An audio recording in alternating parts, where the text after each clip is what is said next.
ข้าราชการคือพลังขับเคลื่อนประเทศภายใต้นโยบายรัฐบาลดิจิทัลพัฒนาบริการภาครัฐเพื่อประชาชนให้รวดเร็วเข้าถึงง่ายและเป็นธรรมด้วยปณิธานซื่อสัตย์ต่อหน้าที่ยึดมั่นความดีมีจิตมุ่งบริการสืบสารงานเพื่อปวงประชาทุกภารกิจยึดมั่นหลักธรรมาภิบาล1 เมษายนวันข้าราชการพลเรือนร่วมทำงานด้วยหัวใจเพื่อประเทศไทยที่ก้าวหน้าและยั่งยืนอยากจะฟังก็ขอเพลงมาที่คลื่นนี้ดีใจดีกันทุกคนนิยามที่สับสนนิยามที่คุณเหงาผ่านสายลมเบาๆด้วยความจริงใจ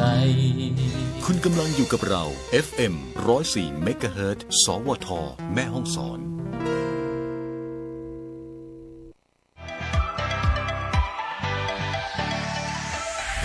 ร้านดีๆแบบนี้คนแม่ฮ่องสอนต้องรู้โปรเด็ดๆแบบนี้ต้องได้ยินให้เสียงของร้านคุณไปไกลทั้งจังหวัดกับสถานีวิทยุกระจายเสียงแห่งประเทศไทยจังหวัดแม่ฮ่องสอน FM 104 MHz โฆษณาประชาสัมพันธ์โปรโมทร้านเปิดตัวสินค้าใหม่แจ้งโปรโมชั่นพิเศษหรือเผยแพร่ข่าวสารข้อมูลจากหน่วยงานภาครัฐก็ทำได้ครบจบในที่เดียวเข้าถึงลูกค้าทุกอำเภอทุกชุมชนได้ยินชัดฟังทั่วเมืองอยากดังอยากปังให้วิทยุช่วยคุณติดต่อสวทแม่ฮ่องสอนวันนี้โทร 053-612-157 FM 104 MHz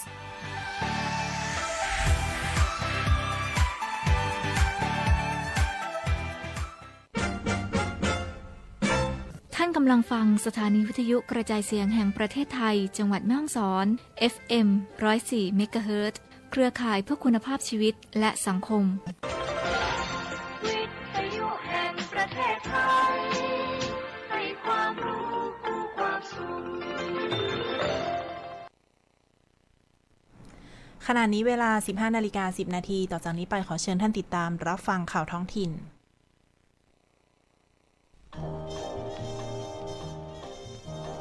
ซึ่งถ้าไม่สามัคคีก็บอกแล้วว่าประเทศจะประสบความหายนะไม่ได้ใช้คำว่าหายนะแต่คล้ายๆกันว่าถ้าไม่สามัคคีกันไม่ปรองดองกันประเทศชาติล้มถ้าล้มผลของการล้มนั้นมีหลายอย่างถ้าทางกายก็ร่างกายกระดูกหักและต้องเข้ารักษาบางทีก็รักษานานๆไม่มีสิ้นสุด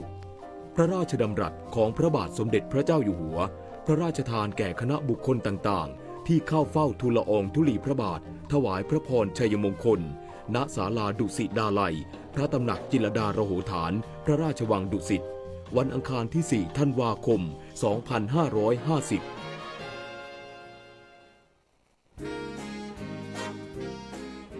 ทหารก็ตามพลเรือนก็ตามต้องสามัคคีเหมือนขาของเราที่จะต้องเดินสามัคคีกันหมายความว่าก้าวไปข้างหน้าแล้วก็อีกข้างหนึ่งก็ยันข้างหลังและเมื่อยันข้างหลังเรียบร้อยแล้วก็ก้าวไปข้างหน้าอีกข้างอันนี้ก็สามารถเดินได้และไม่หกล้มพระราชดำรัสของพระบาทสมเด็จพระเจ้าอยู่หัวพระราชทานแก่คณะบุคคลต่างๆที่เข้าเฝ้าทูลละอองธุลีพระบาทถวายพระพรชัยมงคลณศาลาดุสิตดาลัยพระตำหนักจิรดาระโหฐานพระราชวังดุสิตวันอังคารที่ 4 ธันวาคม 2550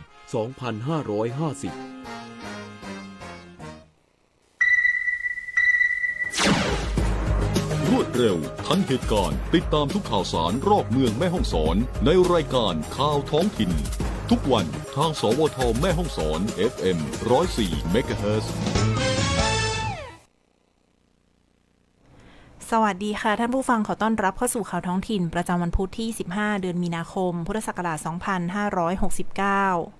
หัวข้อข่าวที่น่าสนใจมีดังนี้ค่ะจังหวัดแม่ฮ่องสอนเข้มเปิดวอลลุ่มสู้ไฟป่าหมอกควันใช้ข้อมูลชี้เป้าพื้นที่เสี่ยงคุมสถานการณ์เชิงรุกจังหวัดแม่ฮ่องสอนเดินหน้าส่งเสริมเศรษฐกิจฐานรากรับรองผลิตภัณฑ์ชุมชน22รายการยกระดับมาตรฐานเพิ่มความน่าเชื่อถือและขีดความสามารถในการแข่งขันท ทหารพราน36ส่วนที่กำลังร่วมปกครองแม่เสรียงตำรวจปปสภาค5ยึดฝิ่นดิบ10ก้อนน้ำหนัก16กิโลกรัมชายแดนเสาหินจังหวัดแม่ฮ่องสอนต่อไปเป็นรายละเอียดของข่าวค่ะ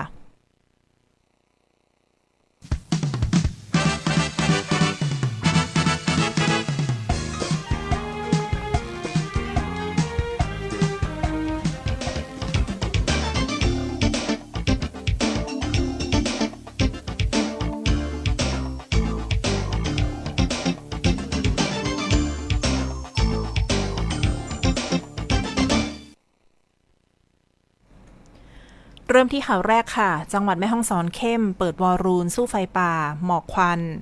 ใช้ข้อมูลชี้เป้าพื้นที่เสี่ยงคุมสถานการณ์เชิงรุกเมื่อวันที่24มีนาคม2569เวลา 15 นาฬิกา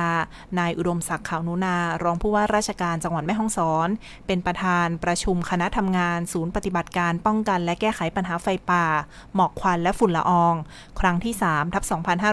3/2569 เพื่อติดตามสถานการณ์และยกระดับการรับมืออย่างเข้มข้น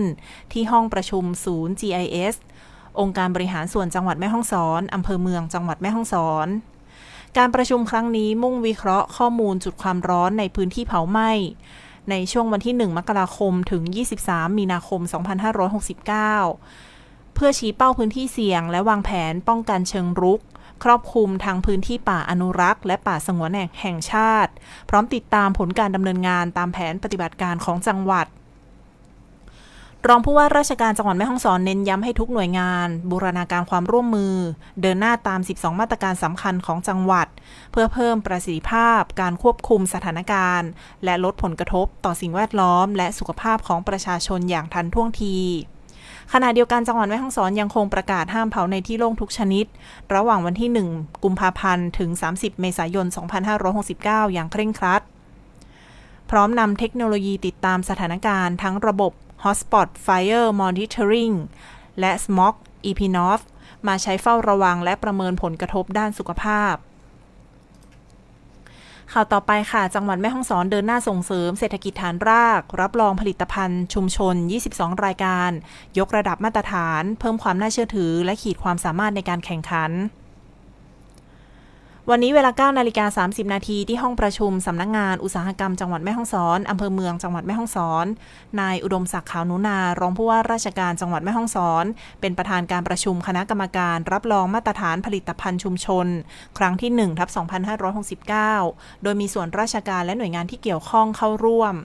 ที่ประชุมรับทราบหลักเกณฑ์การรับรองมาตรฐานผลิตภัณฑ์ชุมชนตามประกาศปี 2567 พร้อมติดตามแผนดำเนินงานปีงบประมาณ 2569 ซึ่งตั้งเป้ารับรองจำนวน 40 คำร้องทางนี้คณะกรรมการได้พิจารณาและเห็นชอบรับรองผลิตภัณฑ์ชุมชนที่ผ่านเกณฑ์มาตรฐานจำนวน 22 รายการครอบคลุมทั้งกลุ่มงานหัตถกรรมเสื้อผ้าเครื่องประดับและผลิตภัณฑ์แปรรูปเช่นกระเป๋าผ้าและงานหัตถกรรมชนเผ่าเสื้อผ้าพื้นเมืองและเสื้อผ้าสำเร็จรูปเครื่องเงินถั่วลิสงอบงาตัดน้ำผลไม้แปรรูปและกาแฟคั่วทั้งแบบเมล็ดและแบบบดการรับรองครั้งนี้ช่วยยกระดับคุณภาพสินค้าเพิ่มความมั่นใจให้ผู้บริโภคและเปิดโอกาสให้ผลิตภัณฑ์ชุมชนของจังหวัดแม่ฮ่องสอนสามารถแข่งขันได้ในตลาดมากขึ้นอันจะนำไปสู่การสร้างรายได้อย่างมั่นคงและยั่งยืนให้กับประชาชนในพื้นที่ข่าวต่อไปค่ะทหารพราน36ส่วนที่กำลังร่วมปกครองแม่เสรียงตำรวจปปสภาค5ยึดฝิ่นดิบ10ก้อนน้ำหนัก16กิโลกรัมชายแดนเสาหินจังหวัดแม่ฮ่องสอนภายหลังจากหน่วยเฉพาะกิจกรมทหารพรานที่36ได้รับแจ้งเบาะแสจะมีการลักลอบลำเลียงยาเสพติดประเภทฝิ่นดิบเข้ามาในพื้นที่ชายแดนเสาหินอำเภอแม่เสรียงจังหวัดแม่ฮ่องสอนโดยทางพันเอกต่อพงษ์ชำนาญอาสาผู้บังคับหน่วยเฉพาะกิจกรมทหารพรานที่36ได้มอบหมายให้ทางพันตำรวจขออภัยค่ะพันตรีสอนนรินทร์สุมาลีนายทหารฝ่ายการข่าวชกทพ36นำกำลังพลทหารพรานร้อยทพ3603ส่วนที่กำลังร่วมกับ สำนักงานตำรวจภูธรจังหวัดแม่ฮ่องสอนสภ.เสาหินชุดปฏิบัติการพิเศษฝ่ายปกครองอำเภอแม่เสรียงและเจ้าหน้าที่ปปส.ภาค 5เข้าทำการซุ่มลาดตระเวนระวังเฝ้าตรวจพื้นที่ดังกล่าวจากพื้นที่บ้านห้วยทรายอำเภอแม่แจ๊ะจังหวัดบอระแคะผ่านช่องทางธรรมชาติเข้ามาในเขตพื้นที่บ้านแม่โป่หมู่ 3 ตำบลเสาหินอำเภอแม่เสรียงจังหวัดแม่ฮ่องสอนจากการตรวจสอบลาดตระเวนตามลำห้วยที่ได้รับแจ้งเบาะแสเจ้าหน้าที่เห็นชาย2 คนในระยะไกลซึ่งทั้งสองสะพายกระเป๋าสะพายน่าสงสัยท่าทางมีพิรุธเดินลักษณะเร่งรีบมีพิรุธเดินตามกันลงมาตามทางเดินสันดอยจากทิศเหนือซึ่งติดกับเขตประเทศเมียนมา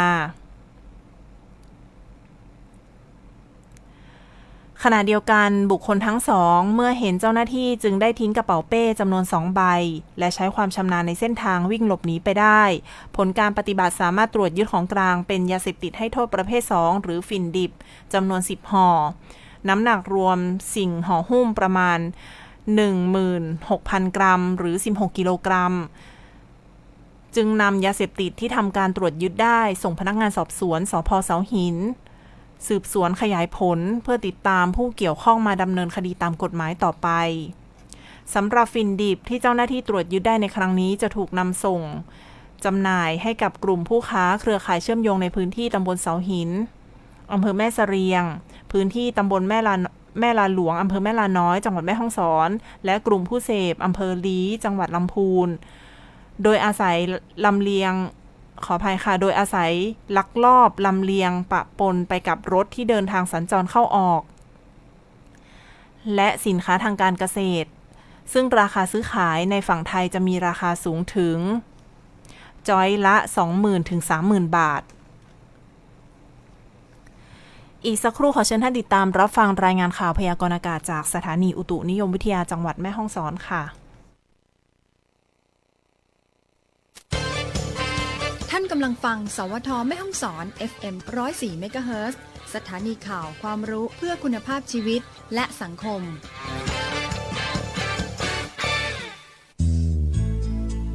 ติดตามรายงานสภาพอากาศได้ที่นี่เวลานี้ทุกวันจากสถานีอุตุนิยมวิทยาแม่ฮ่องสอน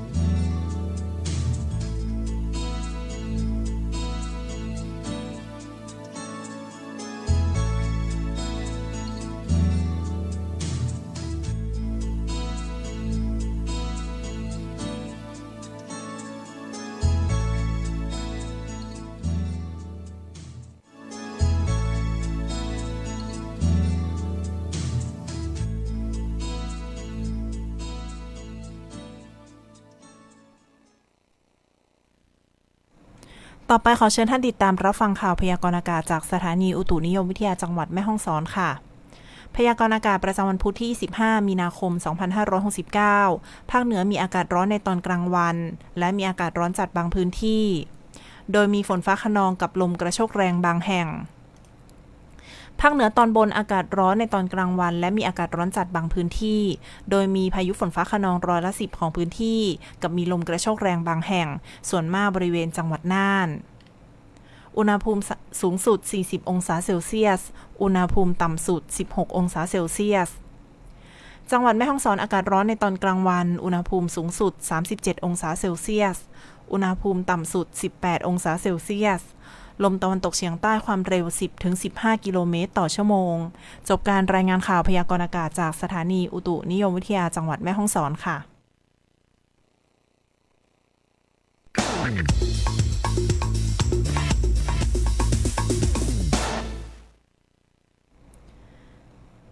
ปิดท้ายที่ข่าวบริการค่ะ